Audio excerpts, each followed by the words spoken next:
Yeah, so culturally, the hardest thing for me to get used to was in restaurants. So the service in Japan is amazing. They don't do tips, so they don't charge you extra for this service. In many restaurants, they even have a button. And anytime you need anything, you just hit that button, and someone will come right over to you and get you whatever you want. It's great. The part that's hard to get used to, though, is when there's not a button. And in those cases, you're expected just to call, excuse me, will you please come over? And they'll come right over and get you whatever you want.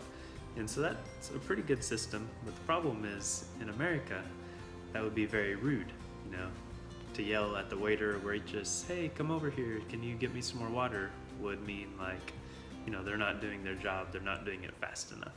And so I bring that over to Japan, and whenever I need to call for something, it just gets really tense. And it's like, I don't know if I can do this. It feels so rude, and it takes a lot of effort to actually yell. And sometimes even whenever I do yell, I don't project loud enough, and they don't hear me. So I have to do it all over again.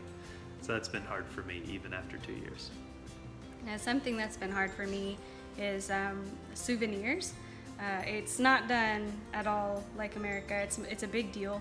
It's called omiyage, and whenever you go somewhere outside of Japan, or you go to a different place in Japan, when you come back, you're supposed to have something to give to your friends or close people, and it's like usually food, like a lot of little snacks or something that you share.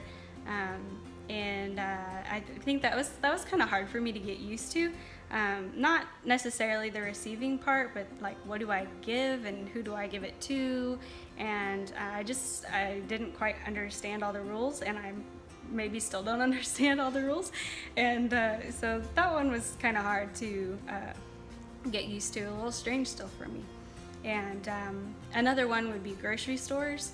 Of course, when we first got here, grocery stores were really hard because a lot of the stuff is in Japanese, and I can't read it all that well. Like, I can read a little bit, but not enough to find everything that I want. So that was a little stressful for a while, trying to figure out, okay, what can I get that I'm used to in the grocery store? What can I make? And some things that I want might be there, and I just don't know how to find it, or it might be in a different kind of packaging, or the package might not have a picture on it to tell me, because I can't read.